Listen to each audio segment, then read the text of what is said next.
Okay, welcome back, students, for the second half um, of this lecture on political economy.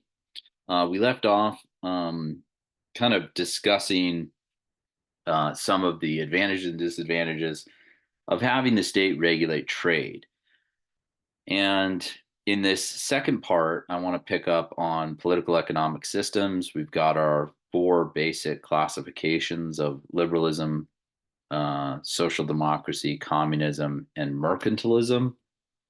And a political economic system is the relationship between political and economic institutions in a particular country and the policy and outcomes that they create. While countries often mix elements of multiple systems, we can argue that they generally lean one way or another. And so we're going to go ahead and cover each specific system in the remainder of this lecture here and for the chapter. So when we look at laissez-faire, this is a French term for let them do or leave it alone. Um, Keep in mind that liberalism is not anarchy. It advocates for minimal government intervention, but does not see a role in the state in helping to support free markets. In fact, Adam Smith, who wrote Wealth of Nations, he's the intellectual founder of liberalism. And so this is not liberalism with a capital L, like a liberal, uh, such as Hillary Clinton or Barack Obama. Please don't confuse that this term here, liberalism. But okay, if we say Adam Smith's the founder of liberalism, he still believed that the state needed to play a role in providing public goods. And he detailed that out in his treatise on moral sentiments. That's not quite as well known as the Wealth of Nations book that he wrote. But providing market building blocks like infrastructure, education, etc., are within appropriate liberal interventions, but extensive welfare spending should be avoided. That's according to the liberal view. Unemployment and inequality are regrettable but normal and inevitable, according to liberals. Attempts by the state to correct these elements will simply have consequences of making everyone worse off. So, since liberalism advocates for limiting state power, it is often associated with liberal democracies. However, countries like Singapore and the United Arab Emirates show that it is possible for a country to provide economic freedom, but also still and sometimes severely restrict political rights. Liberalism in practice, we look at Chile post the 1980s. Really, Chile as a state from the 70s on has followed a course of economic liberalism. Pensions work like personal accounts rather than defined benefit. State-run pensions, as in the U.S., our social security system. Elderly and poor citizens receive health coverage directly from the state, but almost everyone else is required to carry either private insurance or, for the same price, the state-run health insurance system.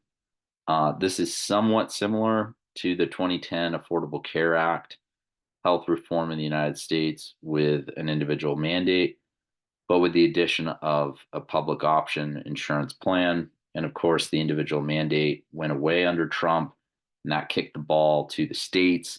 And so states such as California have instituted their own individual mandate, but other states like Washington State, they have not done so. Okay, social democratic systems include a large redistribution of wealth, high taxes, and high social expenditures, but also strong protections to guarantee the functioning of free markets, including private ownership and contract protections. Like economic liberals, social democrats also favor free trade, but they seek to balance potential loss of jobs by supporting key industries and providing a social safety net for their workers. So France is an example. They own about 15% of a stake in Air France. Social democracy is um, the typical political economic system of Scandinavian countries and many countries in Northern Europe. The Swedish trade, let's look at the contrast. We were just talking about Chile linked to liberalism. Well, let's look at Sweden linked to social democracy. The Swedish Trade Union Confederation is a top level union organization that, as in many social democracies, plays an active role in negotiating wage rates and labor regulations. The Swedish government partially owns or is affiliated with a number of businesses, especially in the mining and telecom sectors. One of the more interesting examples is a chain of government owned liquor stores, which are the only retail stores allowed to sell alcohol in Sweden. It's important to note that in Sweden, government owned does not mean government run. As with most social democracies, Sweden emphasizes the need for an independent board of directors to try to limit the problem of ministerial rule. And keeping government and business leaders separate is considered an important part of preserving democracy, as it ensures that economic and political power are held by different people. Hopefully, that would reduce corruption. This is in contrast to communist systems, which tend to concentrate economic and political power into the same people um, who run politics and business. Sweden also serves to show that countries are not of a pure type when it comes to political economic systems. Since the 1990s, Sweden has pursued a number of liberal economic reforms to promote international business.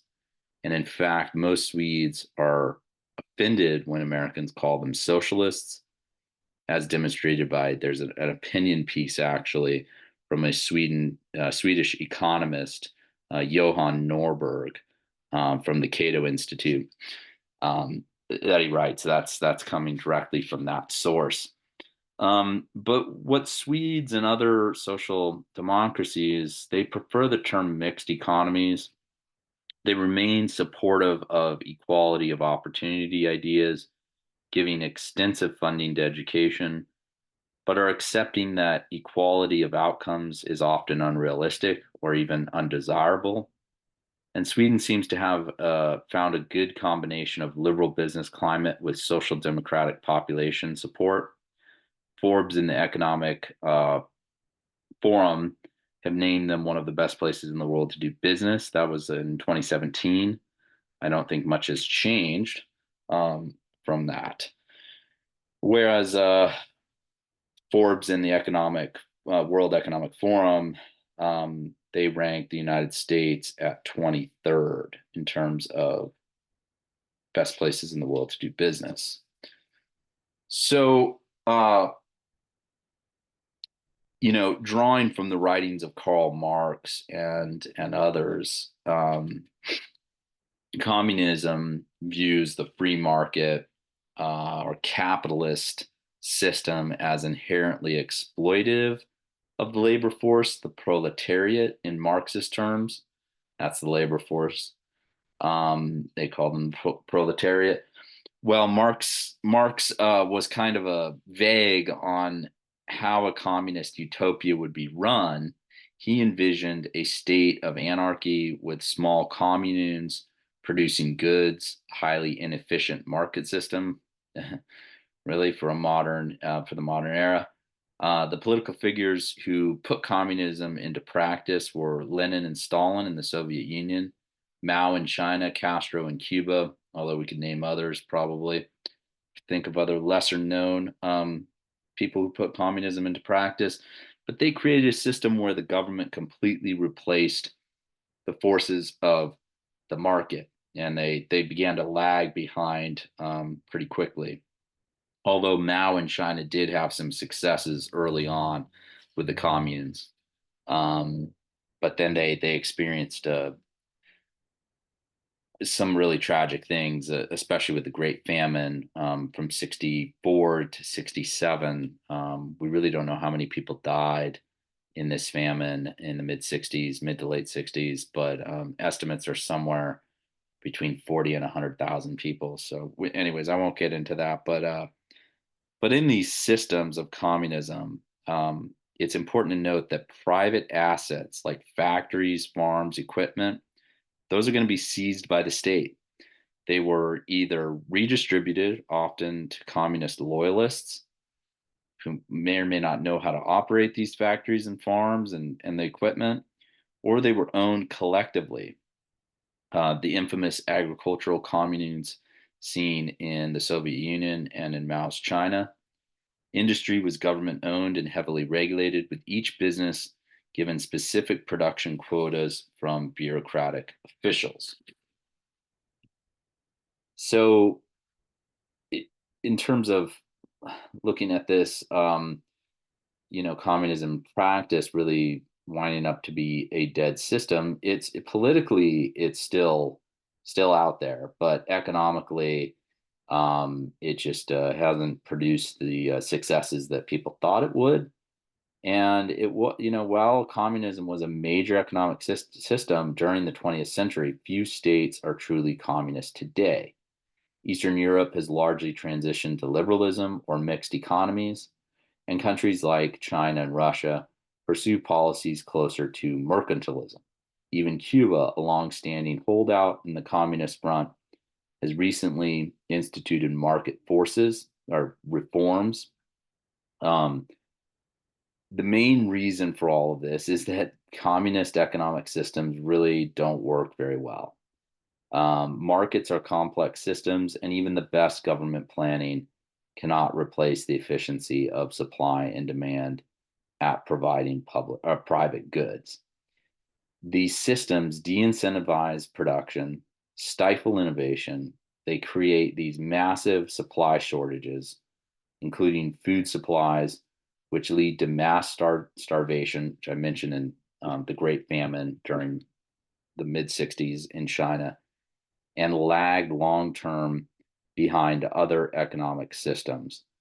Also, when you're looking at the problems that are associated with supply chain shortages, you really see an issue too with getting parts for certain things like cars or computer parts or things that you would need to run.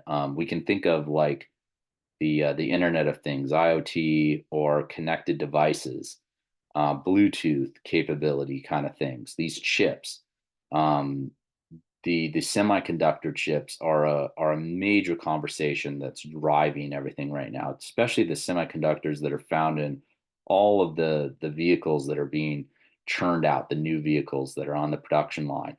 Under communist markets, an economic system based on communism, that is, it's very challenging to get the right parts or enough parts, and that just makes it really, really inefficient. Um, North Korea is not necessarily an ideal case of communism, but it's probably closer to the communist model than any other country today in an economic system.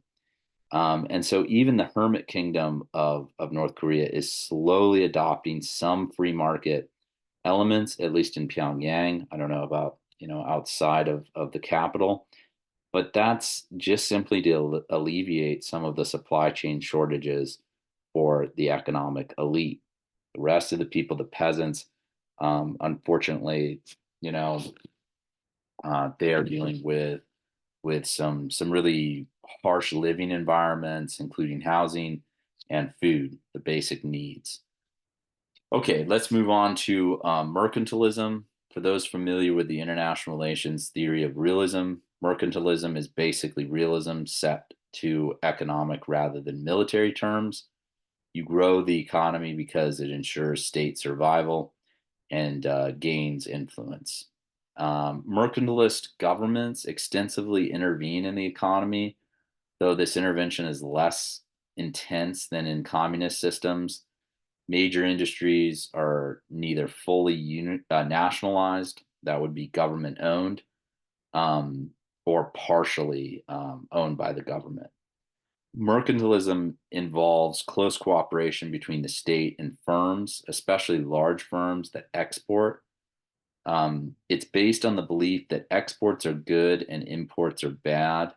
And as a result, the state funds firms that export and places restrictions on what consumers can purchase from abroad, that would be in terms of tariffs, high taxes for those things that people would want to purchase from other countries, like French wine or something. Um, Japan and South Korea are often given as typical examples of mercantilist economies. And some experts argue that China's pro market reforms under Deng Xiaoping um, and later leaders have moved the country more toward a mercantilist rather than a liberal economic system. That's still, I think, kind of up for debate. So um, we look at this in practice. Um, though much of the post-war period, Japanese citizens had limited choices for how they would save and invest money, which created a large pool of capital that the state directed towards firms in key industry sectors. These firms were encouraged to grow through exports. And so, since the 90s, in part to try to address the long term recession, the Japanese economy has undergone significant restructuring and moved in a more liberal direction. Korea is another example of a mercantilist economy. While they began the 20th century as a largely agricultural economy, a recent president, President Park Chung-hee, began a policy of top-down heavy industrialization in the 1960s. This policy gave significant financial support, including favorable conditions on foreign loans and special favors to large industrial conglomerates known as choibuls. These choibuls are family-run corporate groups, and Korea's export market is dominated by these family-run groups. Choibuls have been linked to several high-profile corruption scandals in Korea. Uh, this factor, along with recent economic recession, has led to calls for economic reforms in South Korea that would weaken the Choibul economic favoritism. Even with these changes, you're probably familiar with South Korea's largest Choibul, which is known as Samsung. I referenced that earlier with the legal proceedings between the patents. Um, and Samsung is a global powerhouse in the electronic space and telecommunications industry. Okay. How do we go about measuring wealth? Well, gross domestic product can be one way that we measure wealth, and GDP, it's a common one, economic measure, and it's used to compare the size of the economy of different countries. But there may be some limits on its comparability. Uh, as an example, it's cheaper to live in India than in the US. So the same salary can go a lot further if you had a US salary living in India. Therefore, GDP adjusted for purchasing power can be translated into how much stuff can the average person buy in a year. All economic measures have their benefits and drawbacks. So you got to keep in mind that purchasing power parity tends to overestimate the economies of developing countries, while it underestimates the wealth of high income countries. Um, Also, because more populated countries naturally produce larger markets, as more people need to purchase those goods, you might also want to try to control for the size of population by dividing GDP by the number of people in the country. So, is it more useful to compare economies on their overall growth and wealth, or is equality and the reduction of poverty a more important goal? It's kind of an important question to look at. Wealth and economic equality are actually more linked than some people might think.